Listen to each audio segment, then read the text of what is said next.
पक्ष हट कर रहे हृदीन मारिच सा मन दुर्लभ भर पायो देखो भजन प्रताप। भुजंडी महाराज गरुड़ जी को ये समझा के कह रहे हैं कि भक्ति की महत्ता क्या है कि मैं सिर्फ भक्ति के लिए ही प्रयत्न करता रहा। राम जी की भक्ति मेरे इस बाह्य शरीर में प्राप्त हुई इसलिए मुझे प्रिय है और भक्ति के लिए प्रयत्न करता रहा। और उस भक्ति के प्रयत्न में क्या हुआ कि लोमश ऋषि ने मुझे को श्राप दे दिया कि बाह्य से सब ईते डरई तो या तो कौआ ही हो गया। महाराज कौआ भी हो गया, लेकिन कौआ होके भी मेरे को जो है मुनि दुर्लभ पर पाया हूँ। मुनियों के लिए भी जो दुर्लभ है भगवान की भक्ति। राम भगत अविरल उल तोरे सदा बसे सदा प्रसाद अब मोरे। शंकर जी महाराज ने ये बात कह दी कि और लोमश ऋषि ने ये कह दी कि राम जी की भक्ति हमेशा हमेशा ही तेरे अंदर बढ़ जाएगी, से परमानेंट रेजिडेंस पैदा हो गई। ऐसी जो है मैंने पाया। अब महाराज जब कहना कहिए वक्ता का जब फ्लो बन जाता है तब फिर वक्ता को जो है श्रोता से कुछ पूछने की जरूरत नहीं पड़ती है। तब उन्होंने गरुड़ जी महाराज से कहना शुरू रखा कि ये भक्ति इतनी है, इतनी इम्पोर्टेंट है और इसका होना इतना ज़रूरी है कि इसकी वजह से मेरे को जो है मुनियों के लिए दुर्लभ वर मिल गया। अब उन लोगों की बात और समझ लो।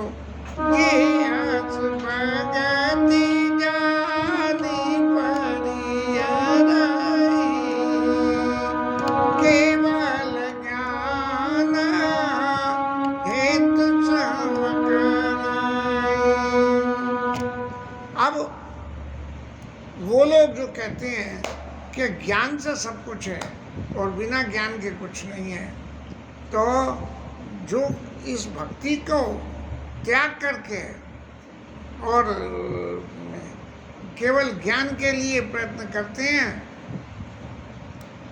उनको जो है उनका क्या हाल है कि उनको यदि उदाहरण दें तो घर में कामधेनु मौजूद हो और कामधेनु का दूध सब तरह की तुष्टि पुष्टि सदा निवृत्ति करता है, लेकिन वो जो है खोजत आग पे लागी दूध के लिए अकौए के पत्तों का दूध प्रयास करते डोलते हैं।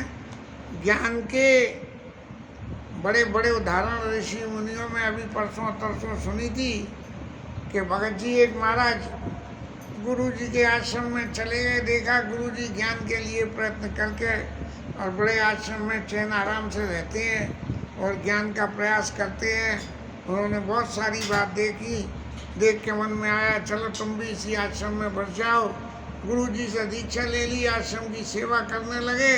सेवा करते करते एकादशी की तिथि आई। अब गुरु जी ने कही कि एकादशी को तो भोजन नहीं अन्न नहीं खाना।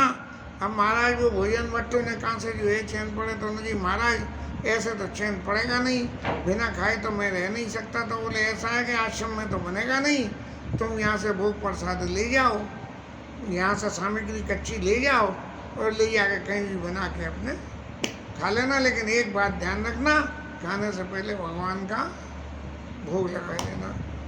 महाराज गए वन में जो है भोजन प्रसाद रांधा, लेकिन ज्ञान हो ही नहीं हो। गुरुजी के प्रति जो श्रद्धा उनमें पैदा हो गई और उनके वचनों का जब विश्वास पैदा हो गया तो भोजन प्रसाद बना के और राम जी महाराज को बुलाया, भोग लगाया। और भोग लगाने को देखा कि राम जी के संग में जो है एक सज्जन और भी पधारे, एक कहना चाहिए सीता मैया पधारी। दोनों का भोग लगाया, जो उन्होंने पाया बचा सो जो है चेला जी पा गए। चलती रही घटना, राम जी 2 आए, 3 आए, 4 आए, 5 आए और हर एकादशी को जाकर चेला जी गुरु जी से मांग के लावे।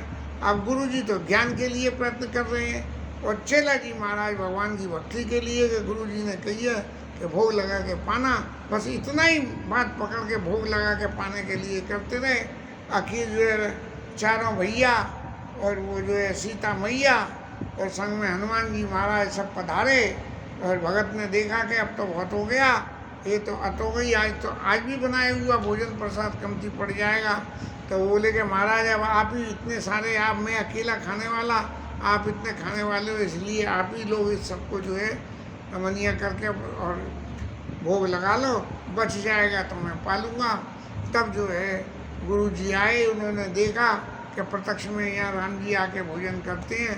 तो ऐसे जो है ज्ञान और भक्ति में जो फर्क है कि भक्ति को हम रोकने का प्रयास करें, रोकने का प्रयास करें तो प्रयत्न नहीं होगा। बोले कि ऐसा कर लो तो भगवान की भक्ति आ जाएगी, नहीं। भक्ति का पाने के लिए तो जीवन में सरेंडर ही करना पड़ता है। और सरेंडर क्या, कि सरेंडर ये कि किसी ने कह दी कि ये काम ऐसे कर लेना तो बस उस काम को कर लेना, और गुरु जी ने कही तो कभी छोड़ना ही नहीं। इसलिए भुसुंडी महाराज कह रहे हैं, सुनो खगेश हरि भगति में आई, जे सुख चाही आनु पाई। अब ये जीवन में यदि सुख पाना है और भक्ति को छोड़ दें, बोले भक्ति को तो भक्ति करके क्या होगा भाई, कर्म करो तो भक्ति अपने आप ही आ जाएगी। तो केवल ज्ञान ये तो श्रम करें तो उनको जो है किसी दूसरे रास्ते से जीवन में यदि भगवान की भक्ति को प्राप्त करने का सोचें या करें तो वो ऐसे ही मूर्ख हो जाएंगे कि नदी को, बड़ी नदी को पार करना हो तो छोटी नदी हो तो तैर के पार हो जाए, लेकिन यदि बड़ी नदी हो तो कैसे पार होंगे, बोले नाव से। तो नाव से पैर पार चाहे जड़ करनी, कि जो बड़ी नदी को तैर के पार करना चाहते हैं, केवल ज्ञान के सहारे भगवान की भक्ति को प्राप्त करना चाहते हैं, उन्हें ज्ञान के सहारे भक्ति की प्राप्त नहीं हुई। तब सुन के वचन भवानी, बोले गरुड़ हर्ष मृदुवानी। अब तो महाराज श्रोता महाराज भी चालू हो गए कि गुरु जी ने बड़ी ऊंची बात कह दी, ज्ञानी और भक्ति। अब मैं तो ज्ञान के साथ भगवान मूर्तिमान ज्ञान स्वरूप विष्णु भगवान के साथ रहता हूँ, और भगवान की भक्ति के बारे में मुझे यहाँ सुनने को मिल रहा है, तब मुझे ज़रूर सुनना चाहिए। तो महाराज उन्होंने जो है भुसुंडी महाराज से कही कि आपकी कृपा से मैंने जो है भगवान की चैत्र लीला को सुना और मुझे परम विश्राम मिला है, इसलिए अब मैं आपसे एक बात और पूछना चाहता हूँ। जब जीवन में विश्राम होता है, जब जीवन में आराम होता है तो आइडिया आती हैं। तो उनके महाराज जीवन में आइडिया आया कि महाराज अब आप एक बात बता दो कि ज्ञान से भगवान को प्राप्ति हो सकती है और भक्ति से भी प्राप्त हो सकती है। और लोमश ऋषि ने बहुत बार आपसे ज्ञान से जो है भक्ति को प्राप्त कर, भगवान को प्राप्त करने का प्रयास करने सोते हैं तो हिताई नहीं भेजा, भारे बीच भी गावई वेदा। ऐसी बातें कह के तू और वो सब एक ही हैं, इसलिए तू जो है केवल भगवान के ज्ञान के माध्यम से ही भगवान को प्राप्त कर, निर्गुण की उपासना कर, सब उनकी उपासना में किंतु परंतु हो जाएगा। लेकिन आपने उनको बात को नहीं सुना, और नहीं सुना सो नहीं सुना, सोई मोहि तुम आसना कहियो गोसाई, नहीं याद रेउ ज्ञान की नाई। आपसे कहा, लेकिन आपने ज्ञान की तरह से जो है ज्ञान को तवज्जो नहीं दी, इसलिए। लेकिन एक बात तो पक्की है कि वेद पुराण कहते हैं नहीं दुर्लभ कुछ ज्ञान समाना, ज्ञान के बराबर कोई चीज़ दुर्लभ नहीं है।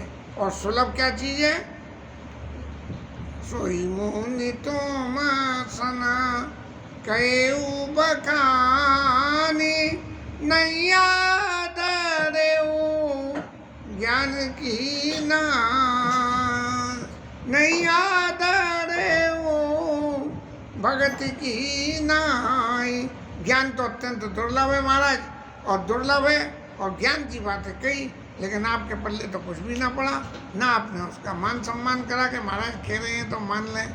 तो इसलिए महाराज ज्ञानी भगति अंतर केता सकल कहो प्रभु कृपा निकेता। ज्ञानी और भक्ति में क्या अंतर होता है, ये मेरे को अच्छी तरह से आप समझा के कहिए। और ये ऐसा सुन के भुसुंडी महाराज तो खुश हो गए कि देखो ये कैसे बढ़िया श्रोता मिले जो एक एक बात को कुरेद कुरेद के मेरे से पूछे जा रहे हैं। और फिर जो है भुसुंडी महाराज कहते रहे, ज्ञानी भगतई नय कछु भेदा उभय हराई बाबा संभव खेदा। ज्ञान में और भक्ति में कोई अंतर ही नहीं है। जहाँ दोनों जाके संगम पे भगवान के चरणों में जाके मिल जाते हैं। ज्ञान से भगवान के चरणों की प्राप्ति हो और भक्ति से भी भगवान के चरणों की प्राप्ति हो। और इन सब का सबसे बड़ा फल क्या है, वह हरि भव संभव खेदा। इस संसार में रह के जो दुख सुख सब होते हैं, ये उन सबको हरण करने के लिए ज्ञान मार्ग और भक्ति मार्ग, ये दो ही मार्ग हैं। लेकिन जिस मार्ग में ज्ञान मार्ग फेल हो जाता है, जिस रास्ते में, उस मार्ग में भक्ति महारानी जो है कृपा करके भगवान के चरणों में ले जाती है। लेकिन दोनों का काम एक सा होने के बावजूद भी मुनि लोग कुछ अंतर कहते हैं। और उस अंतर को अब बहुत गहराई से मैं आपके सामने प्रस्तुत करता हूँ कि पुरुष प्रताप ज्ञान विराग जोग विज्ञाना ये सब पुरुष सुनो हरि ज्ञाना। षष्ठी में पुरुष और स्त्री दो स्वरूप का निर्माण हुआ, ब्रह्मा बाबा ने करा।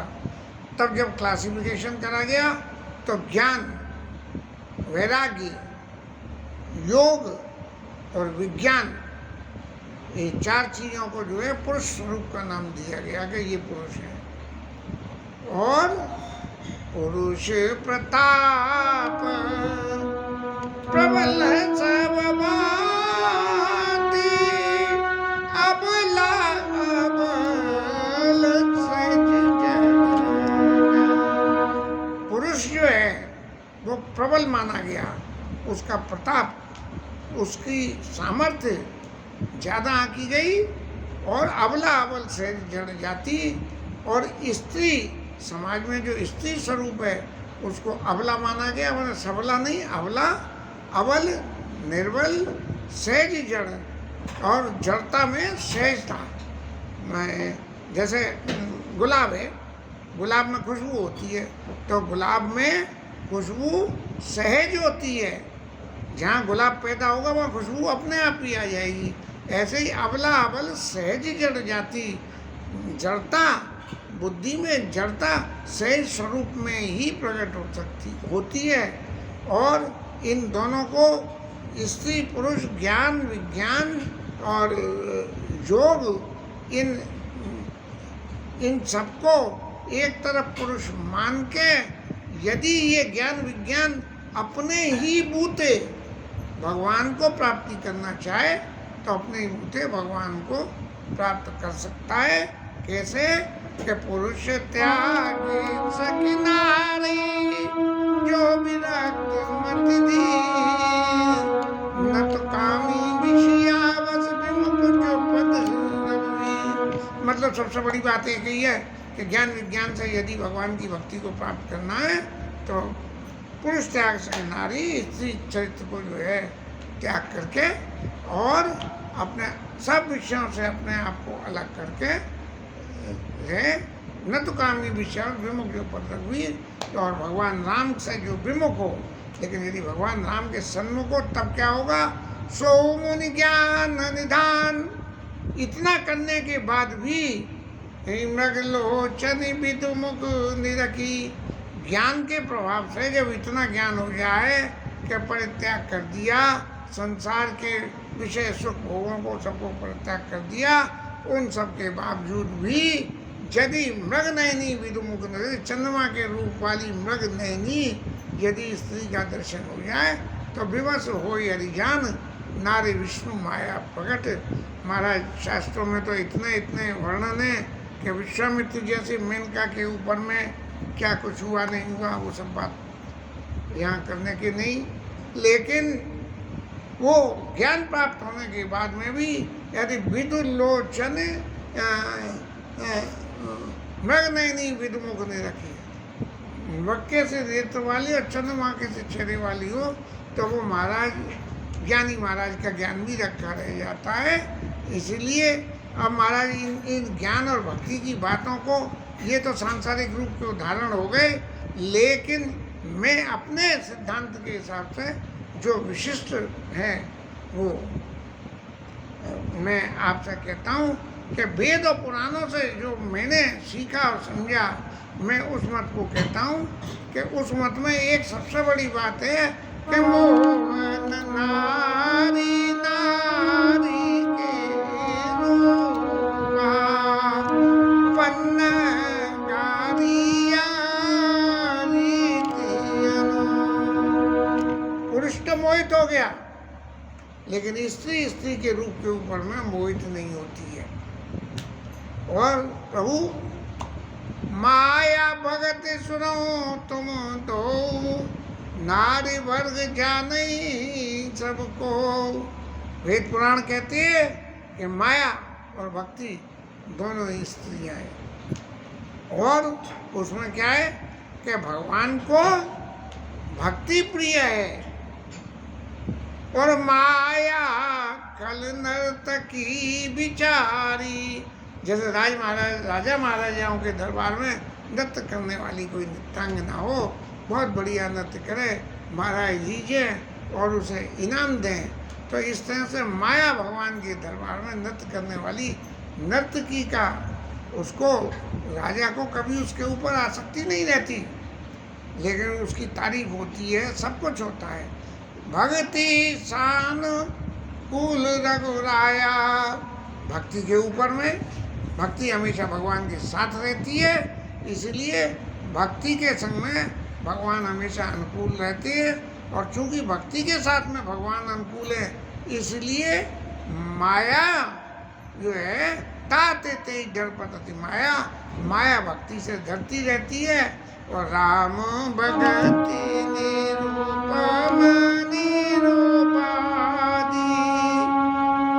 बसाई जाच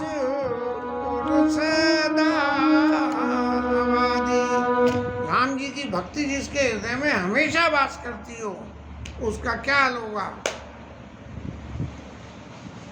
तो उसको तय बिलो कि माया सच्चाई है, भक्ति महारानी मौजूद है तो माया महारानी जो है कुछ नहीं कर सकती। और ऐसा विचार करके मुनि लोग ये कहते हैं, अस विचारी जे मुनि विज्ञानी जाचै भगत सकल सुख खानी।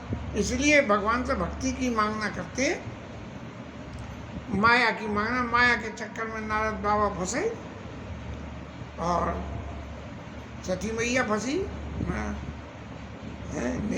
और वो वैदिक ब्राह्मण महाराज ने विशुंडी के गुरु जी ने निज पद भगति दे प्रभु पुण्य दूर सरवर देव। प्रभु जी भगवान की भक्ति मांग के दूसरा पहले भक्ति में वरदान मांगा सो, और राजा मनु ने मांगा कि सोई जे निज भगत नाथ तब आई, जो सुख पावई जो गति लाई।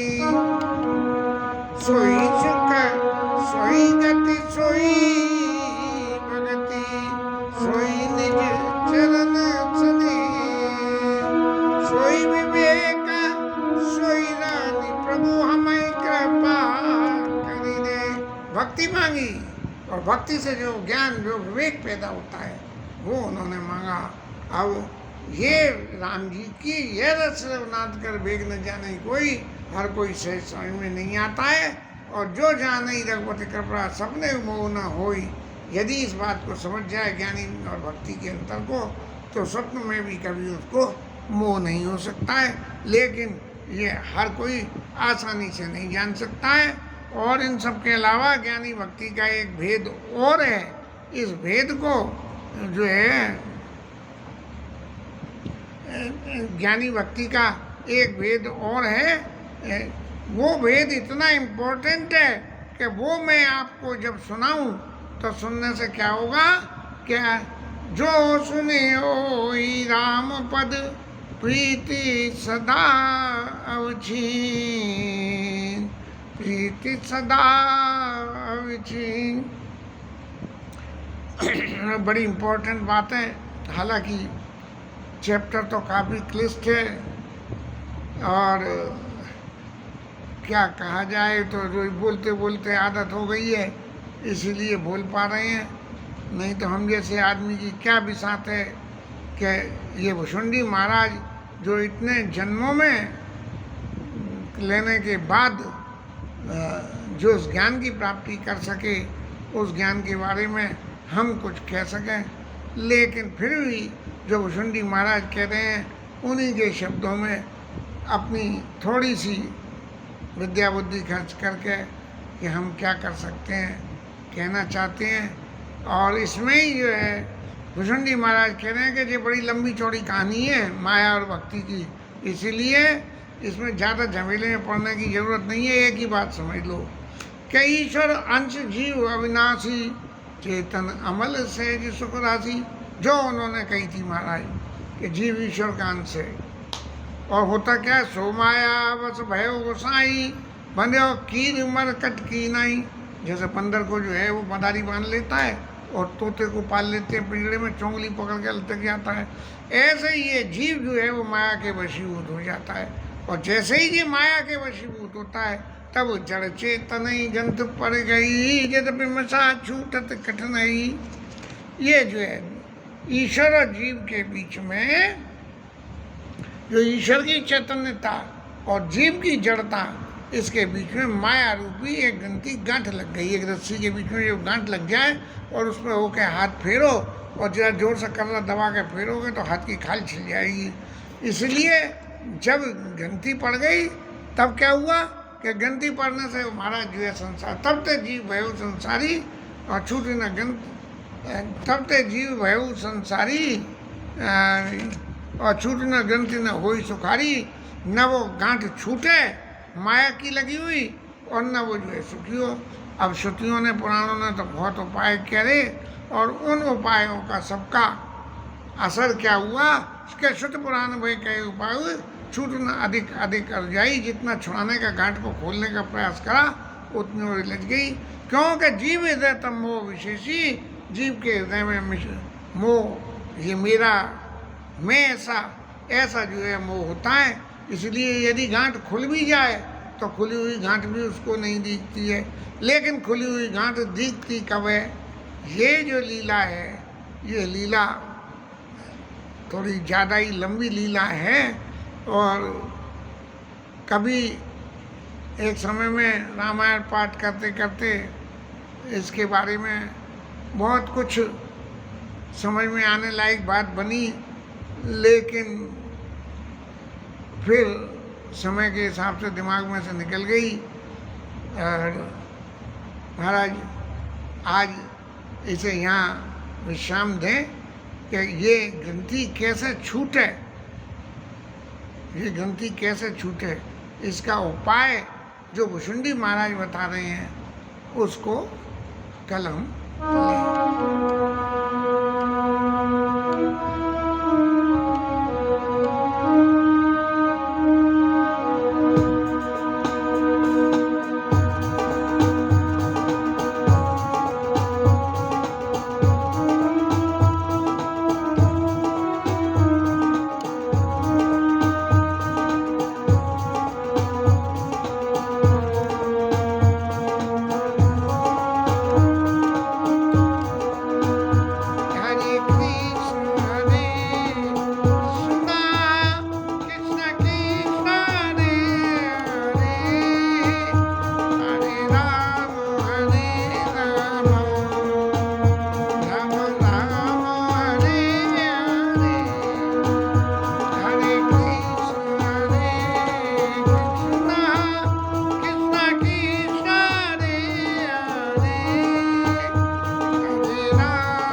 जय जय रामचंद्र भगवान की जय, पवन सुत हनुमान की जय, उमापति महादेव की जय, श्री राधा रानी जय जय श्री